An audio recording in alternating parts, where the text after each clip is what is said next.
Ang Ginoo manaa kaninyo. Manausap kanimo. Pagbasa gikan sa Santos nga Ebanghelyo sumala ni Lucas. Himayaon ikaw.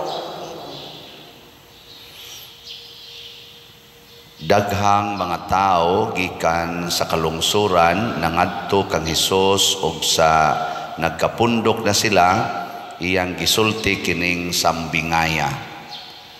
May usa ka tawo nga miadto sa uma aron pagpugas og mga binhi.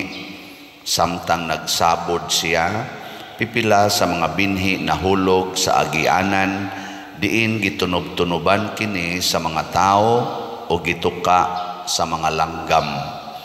Nahulog ang uban sa yutang batuon o sa pagturok niini nalaya kay wala may kaumog ang yuta. Ang ubang binhi nahulog sa dapit sa mga sampinit, apan natuok sa mga sampinit nga mitubo uban niini. Ang ubang binhi nahulog sa maayong yuta, mitubo kini og namungag usa ka gatos kauhay ang matag binhi. Unya midugang si Jesus pag-ingon, busa pamati kung may dalunggan kamo. Nangutana ang mga tinun-an ni Jesus unsay buot ipasabot sa maong sambingay. Og mitubag si Jesus, ang pagsabot sa mga tinago bahin sa gingharian sa Dios gihatag na kaninyo, apan sa uban gihatag kini pinaagig sambingay aron kun mutan-aw sila dili makakita o kun mamati dili makasabot. Mao kini ang kahulugan sa sambingay. Ang binhi mao ang pulong sa Dios. Ang binhi nga nahulog sa agianan mao kadtong mga tao nga nakadungog sa pulong sa Dios apan mitungha ang yawa og misakmit niini gikan sa ilang kasing-kasing aron dili sila mutuo og unya maluwas. Ang binhi nga nahulog sa yutang batuon mao kadtong nakadungog sa mensahe og malipayong midawat niini apan wala kini makagamot sa ilang kasing-kasing. Mituo lamang sila sa makadiyot og unya namiya sa panahon sa pagsulay.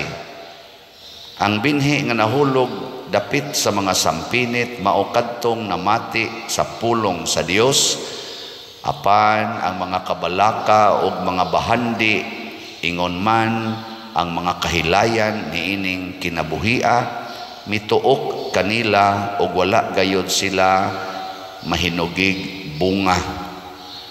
Ang binhi nga nahulog sa maayong yuta mao kadtong nakadungog sa mensahe og midawat og mituman niini og nagpadayon hangtod nga namunga sila.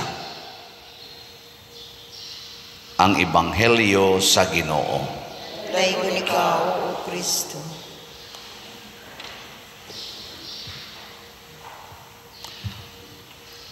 Kining upat ka klase sa yuta para nako pwede sa nigsabton nga upat nato katawhanon nga kinaiya in relation ngadto sa pulong sa Ginoo. Unya nining atong upat ka basic nga kinaiya, ang tulo ani musalikway sa pulong sa Ginoo. Niya ang usa ani maura gyud mudawat niya kay kinaiya man pwede nato i-control, himuan nato og desisyon. So kining upat ka sumbingay ni Kristo sa upat ka yuta mao ni ang atong mga desisyon sa kinabuhi. Nay uban nga ini kadungog sa pulong sa Ginoo, automatic desisyon wa ano bang di ilang gyud paminawon. Naasay uban Muaksyog dawat pero dili mo tuman. Mao na batuon, malaos lang dayon. Mudawat dinhi sa sulod simbahan, abot dito sa unahan, wagtang na. Nasay uban, mudawat pero daghan kay kondisyon. Nasay uban mudawat pero gadungan sa siyag dawat sa iyang mga gugma sa mga butang sa kalibutan. Kining maayong yuta mauni ang matud pa diri, midawat o mituman sa pulong sa Ginoo. Sige kuno be, lingia ang imong tupad na sa imong desisyon karon, mudawat ka o mutuman. Ina kuno. Ina sa imo bang mga desisyon karon, mudawat ba ka o mutuman o magluos lang kag pangatarungan? Dayon labi na kanatong katarungan, lisod lisod. Ang mansad, mansad. Naaman ta ana. Nya kini ra bang pulong sa Ginoo, wa ra ni dinhis misa. I-communicate nis Ginoo nato sa lain-lain yung paagi. Lain-laing paagi. Dili ra panahos misa or panahon diha basa ng Biblia kay mao ra man gini atong nasabtan. Naas Biblia ang pulong sa Ginoo. Sawa pa abayay Biblia, sige na biya yung communicate ang Ginoo. Unang daghan kay siya paagis pag-communicate. Ya ang pinaka-common nga pag-communicate sa Ginoo nato kana gyud mga panghitabo sa atong kinabuhi or mga sitwasyon sa atong kinabuhi. Dunay gisulti ang Ginoo diha. Nanglitan imong bana nangabit. Unsa may gisultis Ginoo nimo diha nga pulong. Tanawa di bang lingi-ling unsa may sulti ang mag-ingon ang Ginoo pangabit mo. Wala man mag-ingon ang Ginoo pangabit mo pero naa siya gisulti diha. Ikasakop gid nimo nga ang imong bana nangabit or ang imo bang asawa nangabit. Ang gisultis Ginoo niingon dayon siya pasaylua og kapituan kapito. Ana kay nakasama nya mutuman mo ana nga pasayluag kapituan kapito. Mutuman mo dili. Na duko-duko na. Ana reaksyon na ninyo. Bahala ka diha. Naaman tay freedom. Kaning upat ka kinaiya, gitagaan tag kagawasan sa Ginoo. Freedom ba? Freedom to decide. Ingon ana kabuutan ang Ginoo nato. Tagaan taniyag freedom to react. Imo ba nang i-reject diretso? Imo bang suwayag dawat? Nya undang dayon? Or imo bang butangag mga kabalaka o kahingawa ang imong kinabuhi? O kaha, imo ginang dawaton o imong praktison, magsige jud kag ingon, salamat Lord, kay gitagaan ko nimo higayon nga makapraktis ko sa imong pulong nga nag-ingon, pasayluag kapituan kapito. Salamat kaayo Lord. Kada lakaw sa imong bana or sa imong asawa ngadto sa iyang kabit moingon na sa ka, salamat Ginoo ikanapo na to kapituan kapito gyud ang akong pagpasaylo. Di ba? Tanan ilakaw na sad pagsunod si mana ana Lord ika-11 na to kapituan kapito gyud Lord. Nya niabot naman gyud 77 times ingon ka, Lord salamat naanad nagyug kog pasaylo sa akong bana balik na sad kos unang pagpasaylo. Wala limit na practice gid nimo. So katong okasyon sa paglibak sa o paglibak naman pagpangabit sa imong bana or sa imong asawa nahimong okasyon nga nibunga nahimong tinuod ang pulong sa Ginoo diha sa imong kinabuhi. Sige ligay mo tupad na ikay matungman ana pabungahon nimo ana.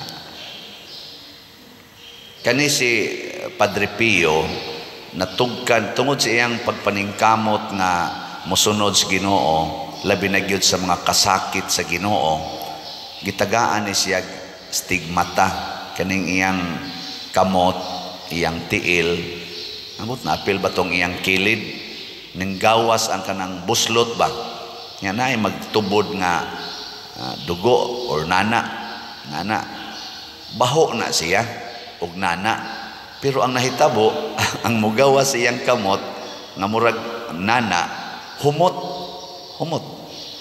ana niya. Kay ang mga tao ganahan man muhikap ato kay ila man ko mahiled man sila. Motong iya na lang itong ganing gibanganan ang iyang kamot dire, kay gisanksyon siya, gidudahan siya sa mga authority sa simbahan nga giyawaan or naghimuhimo og stigmata. Motong 50 gito katuig nga sigihan siya balik-balik og kanini ang investigate. Unya kasagaran Dios mo investigar, mo ingon gyud dili ni tinuod. Nagdrama-drama ra ni siya. Inana ba? Kana bitang hangtod gidid-an na siyang magmisa, gidid-an na siyang makig-istorya sa mga tao, gidid-an na siya nga magpakumpisal. Kana bang gidudahan gid siya ba? Dawat ra pud siya. Dawat ra gyud. Kanang wa gyud problema. Kamo kuno be, gatinarong ka nya dudahan pa gyud ka. Dawat mo dili. Reklamo siya dawat ra gyud nya. Pagkamatay na gid niya, mo toy gipakita gis Ginoo ang milagro sa kadaghan sa mga investigasyon na pulos gyud naghatag og pagduda nga dili tinuod nga divine kuan gyud to kana ganing gift. Pagkamatay gyud ni Padre Pio, nawa gyud ang tanang samad. Pagtan-aw nila siyang lawas, wa na gyud samad. Ana. Unang porti na yung sikatang Padre Pio. Pero mao lagi, porting sakita siyang giagian.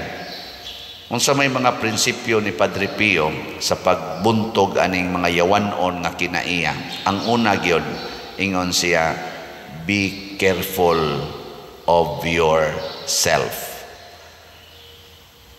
Ayaw gyud kumpiyansa anang imong kaugalingon. Musugod na gikag ingon nga ako ni, be careful. Kuan gid na i-disown dayon. Muna iyang target, basta musugod na kuno kanang ako ni. So igtan-aw nimo sa imong balay, ako ning balay, di ay sa Ginoo ning balay. Disown dayon aron mabuntog kunong yawa. Kay kun imo nang paundayunan, yawaan gyud ka. Muna inigtan-aw nimo sa imong bana, may ka ako ning bana. Disown gyud dayon, di ni nako bana. Gift ra gid is Ginoo.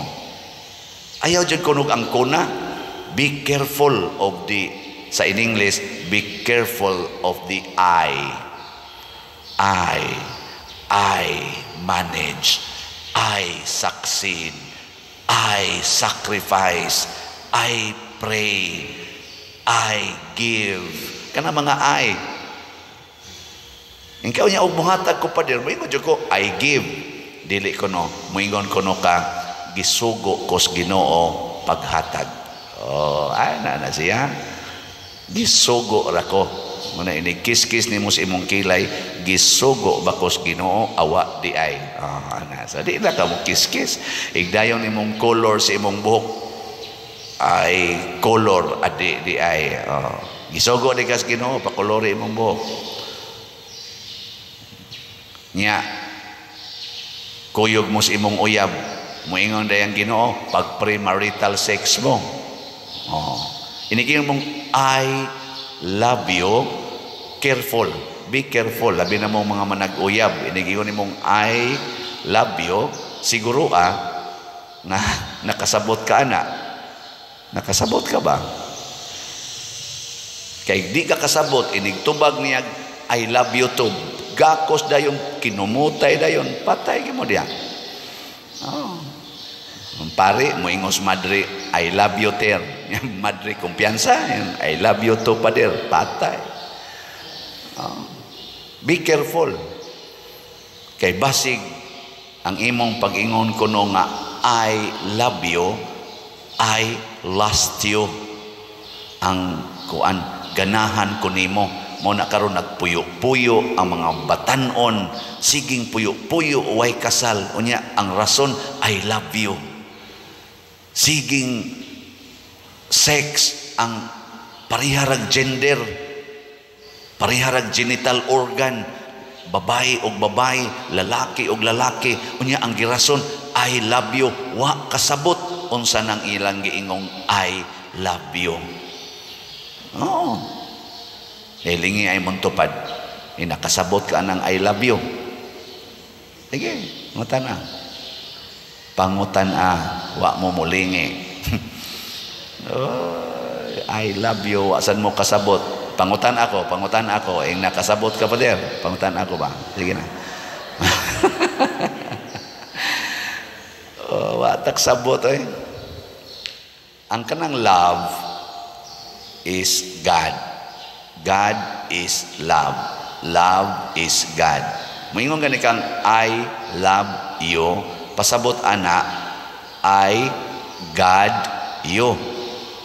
Nya ikaw di ay mo'y Ginoo. Dili. Ang pasabot ana ako kang hatagan og Ginoo.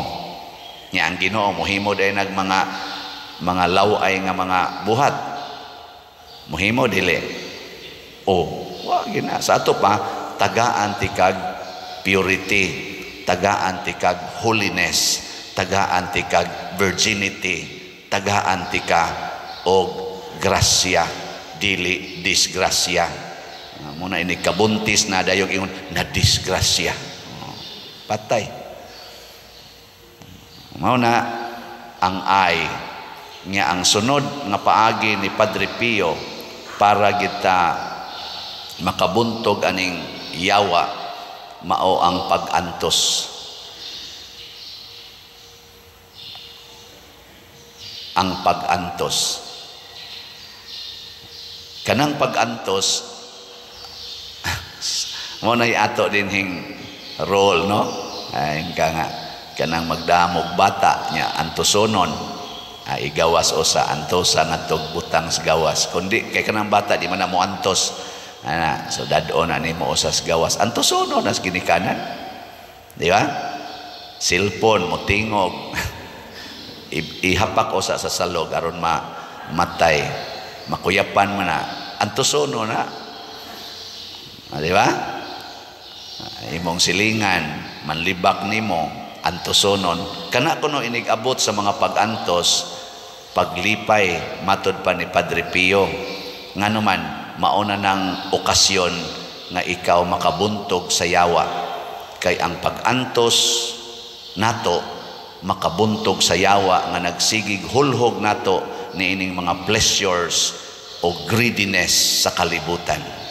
Kana bang kahakog kanang kalaway sa kalibutan, kahilayan sa kalibutan, ang kanang pag-antos mauna na ang okasyon nga kita makabuntog sa yawa.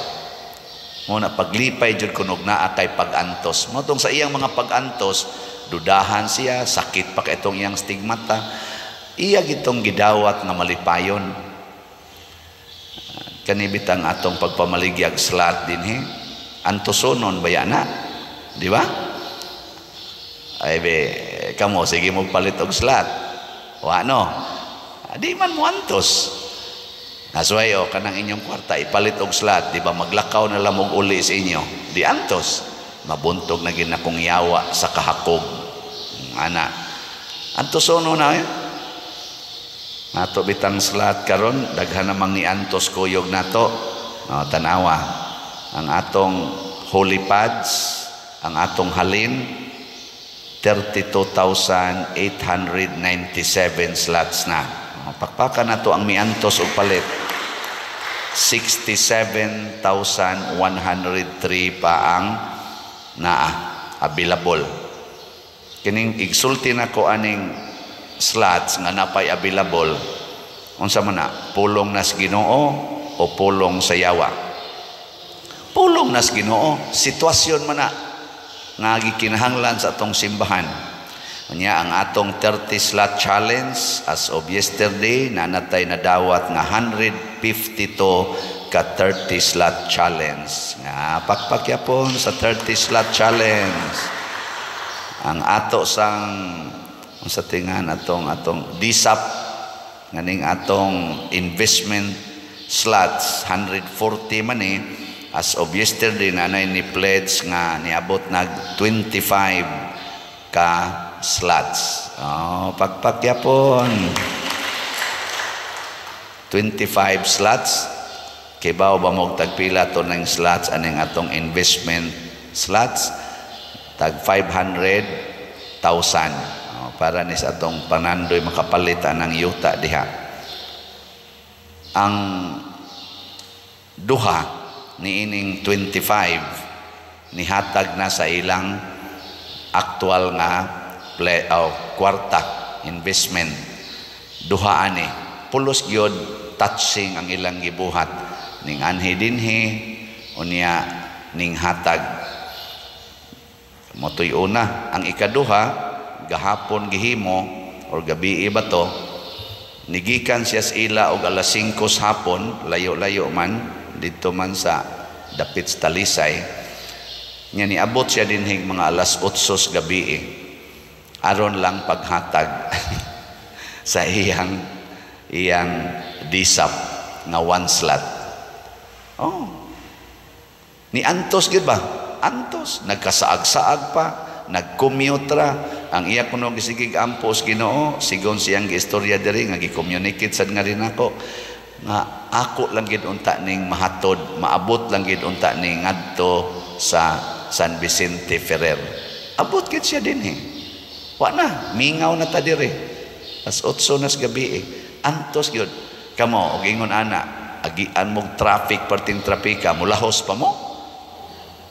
Na maingon kay di ugma na lang ni oy, hasol ba ni?